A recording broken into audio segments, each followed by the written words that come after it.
तरीके से तैयारियां चल रही होंगी इंडिया की प्राइम मिनिस्टर की अजीत डोवाल 100% फुल एक्टिव होंगे, हर चीज़ पे नज़र रखी हुई होगी उस टाइम को। नमस्ते, सत श्री अकाल, उम्मीद करता हूँ ठीक होंगे, खुश होंगे। मैं तारिक नियाज़ी, मेरे साथ मौजूद हैं। अस्सलाम वालेकुम, नमस्ते, सत श्री अकाल, मैं हूँ सवेरा खान। तो चलते हैं वीडियो की जाने, फिर करते हैं। का टाइटल है new country between India and Bangladesh and Myanmar, Mizoram CM video gone viral. Mizoram के सीएम ने कोई बात की होगी ना, क्या है?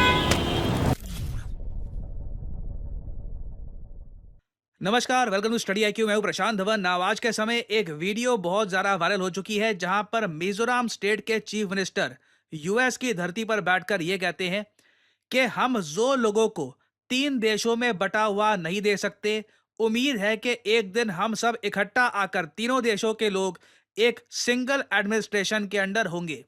ना यहाँ पे आप देख पाओगे, इस पे बहुत सारे आर्टिकल भी लिखे हैं और जो वीडियो है मेन, ये मैं आपको वैसे दिखाता हूँ। और इस वीडियो में आप देखोगे मिजोरम स्टेट के जो चीफ मिनिस्टर हैं लालदू होमा, ये यूएस में बैठे हैं और यूएस में बैठकर ये बात करेंगे नेशनहुड की। और यहाँ पे आपको ये भी समझना होगा कि जिस स्टेट के ये चीफ मिनिस्टर है ना मिजोरम, इस स्टेट की आबादी वैसे काफी कम है। मिजोरम स्टेट की आबादी इंटरेस्टिंगली आप जान के हैरान होंगे, सिर्फ 12-13 लाख के आसपास है। बट इस स्टेट की जो आबादी है, इसमें से 87% पॉपुलेशन क्रिश्चियन फेथ को फॉलो करती है। 8%, 8-8.5% के आसपास बुद्धिस्ट है। हिंदू पॉपुलेशन यहाँ पर 3.3% है।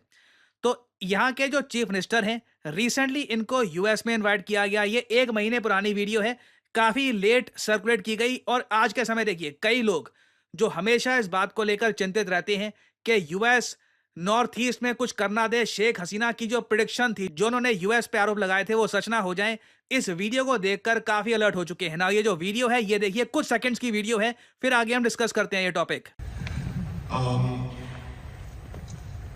It's just like a two-way traffic. As far as we are concerned, we shall never ever accept the division of our people into 3 countries. This will never be acceptable. And the boundaries are imposed boundaries by the British government. In that committee, we are never represented. We are never consulted. Therefore, it is an imposed boundary. We'll never accept it.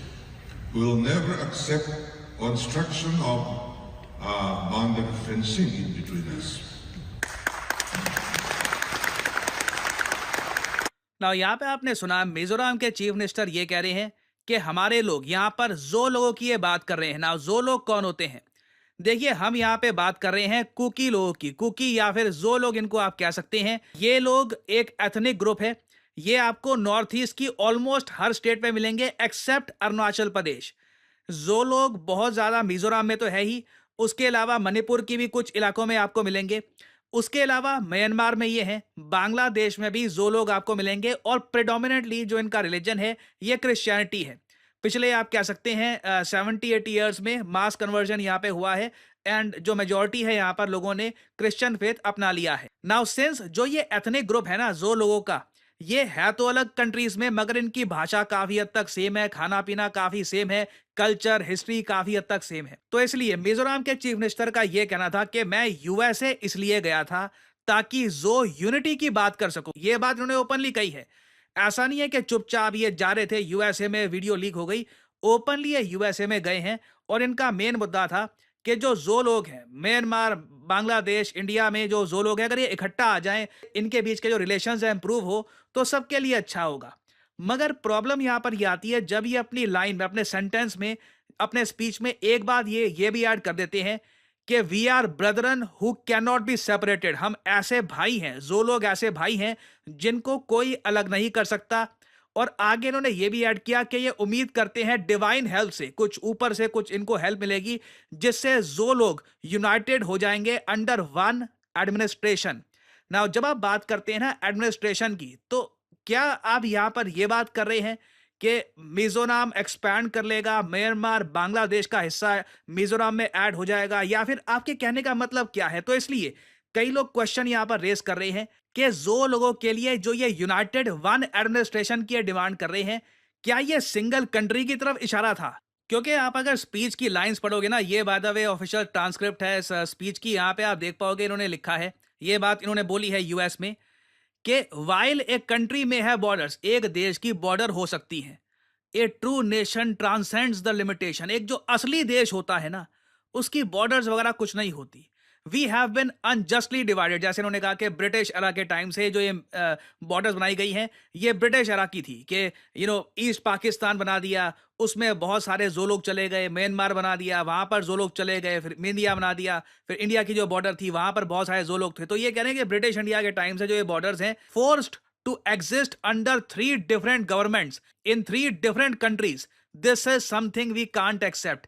Now ये देखिए जो line है बहुत ज्यादा concerning है, और यहाँ पे ऑब्वियसली आपके माइंड में क्वेश्चन ये भी आएगा कि ये जो जनाब है किस पॉलिटिकल पार्टी को बिलोंग करते हैं, क्या ये कांग्रेस के हैं, क्या ये बीजेपी के हैं? ये मैं वैसे आपको बता दूं, मिजोरम की जो लेजिस्लेटिव असेंबली है वहां पे आज के समय एक जो पार्टी है बहुत ज्यादा डोमिनेट करती है, वो है ZPM। उसके अलावा देखिए बीजेपी कांग्रेस की 1-2 ही सीट्स ही आती है यहाँ पर, जो मेन नेशनल पार्टीज हैं इंडिया की उनकी रिप्रेजेंटेशन ना के बराबर आप देखोगे। कंप्लीट डोमिनेशन है ZPM की, और ZPM पार्टी के ही चीफ मिनिस्टर हैं लल्दू होमा। तो ये देखिए जो ये लाइन है इनके स्पीच की कि we have been unjustly divided, गलत तरीके से हमको बांटा गया है, जबरदस्ती हमें 3 अलग देशों में 3 अलग गवर्नमेंट्स के अंडर हमको रहना पड़ रहा है, ये कुछ ऐसा है जो हम कभी भी स्वीकार नहीं कर पाएंगे। नाउ अगेन देखो प्रॉब्लम यहाँ पर ये आती है कि शेख हसीना ने ना तख्ता पलट से पहले जो बांग्लादेश में तख्ता पलट हुआ, मोहम्मद यूनुस वहां पे आ गए, और मोहम्मद यूनुस के बारे में आप सबको पता है यूएसए, स्पेशली मैं कहूंगा जो डेमोक्रेट पार्टी है यूएसए की, उनका कंप्लीट सपोर्ट है मोहम्मद यूनुस को। मैं एक और इंटरेस्टिंग आपको बात बताता हूं, आपने एक बात नोट करी होगी, बांग्लादेश में जो हो रहा है उसको लेकर डोनाल्ड ट्रंप ने रिसेंटली कमेंट करी है कि बांग्लादेश में बहुत गलत हुआ है, हिंदूज पे अत्याचार हुए हैं, बहुत ही आप कह लीजिए ओपनली ट्रंप ने क्रिटिसाइज किया है बांग्लादेश की सिचुएशन को।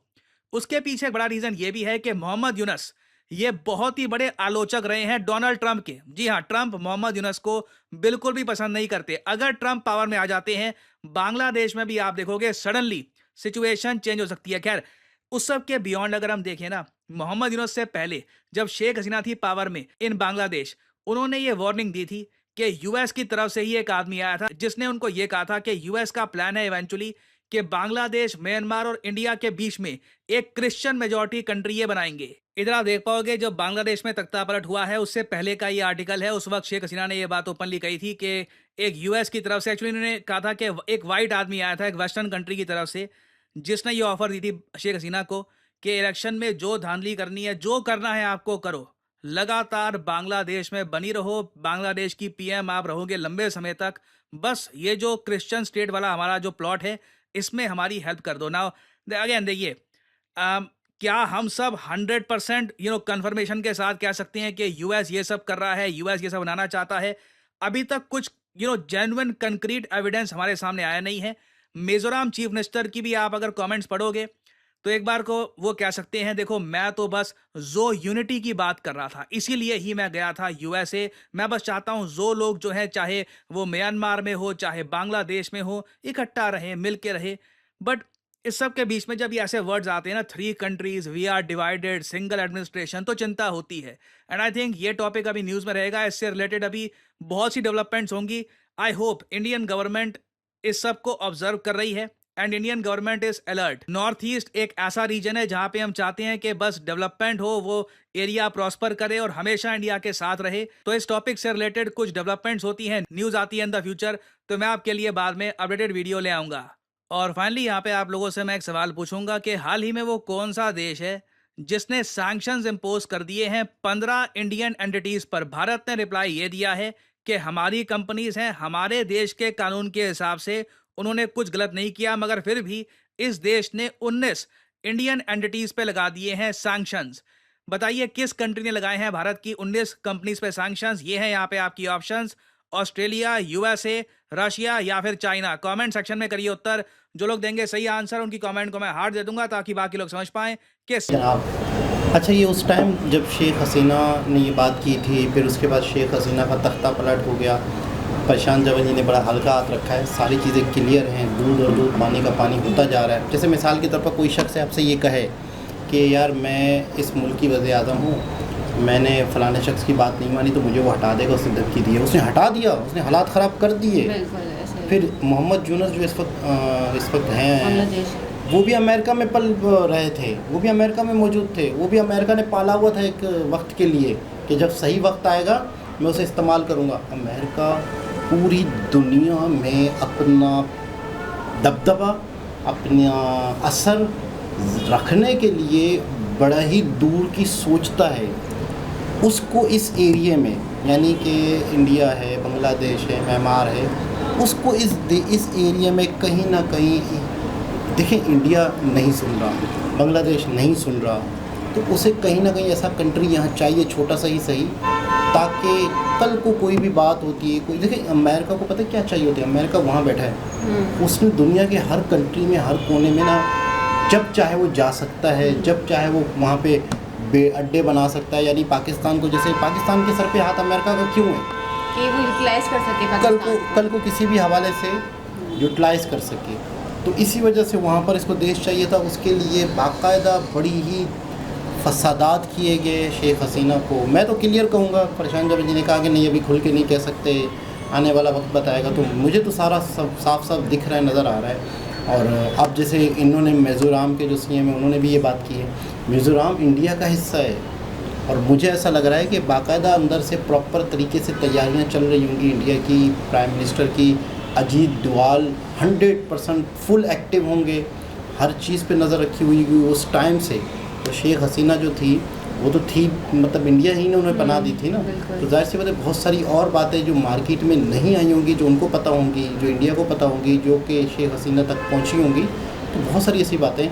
लेकिन अमेरिका जो चाहे वो करके दिखाता है, अमेरिका पैसे फेंकता है, अमेरिका बंदे खरीद लेता है, अमेरिका जो चाहे कर सकता है, ये दुनिया जानती है। बिल्कुल ऐसे ही। आपको क्या लग रहा है ये सूरत हाल है कि वाकई एक ऐसा देश बन जाएगा ताकि अमेरिका वहाँ पर भी मौजूद रह सके, अपने मामलात, अपने हालात, अपनी बांग्लादेश में जो उसने बनाया है, बांग्लादेश में तो हालात ख़राब हुए हाँ, थे तो ना। जो प्राइम मिनिस्टर भी फिलहाल वो बना हुआ है तो वो अमेरिका का खरीदा हुआ है, हाँ, ठीक है। तो हाँ। मतलब अमेरिका ने अपना प्राइम मिनिस्टर उसको रखा हुआ था, पाला हुआ था, उसको मालूम था कि शेख हसीना के साथ इस तरह होगा, तो उसने अपना प्राइम होगा नहीं, मिनिस्टर, करवाया वो भी समझो इंडिया अमेरिका हाँ ने। अमेरिका ने, मतलब उसने करवाया और अपना प्राइम मिनिस्टर भेज दिया। अब वो जाहिर सी बात है बांग्लादेश को भी यूटिलाइज़ करेगा और पाकिस्तान को भी यूटिलाइज़ करेगा, और वैसे ही बांग्लादेश जिसको बनाया है इंडिया ने, और वो अब इंडिया के खिलाफ है। बिल्कुल ऐसे ही, लेकिन आने वाले वक्त में देखते हैं क्या होता है। लेकिन मुझे लग रहा है कि हालात तो उसी तरफ ही जा रहे हैं कि एक नया क्रिश्चियन देश बनने जा रहा है। बिल्कुल। दोबारा किसी और हिसाब से मुलाकात होती है, जब तक के लिए ख्याल अल्लाह रखें, हाफ़िज़। Bye bye.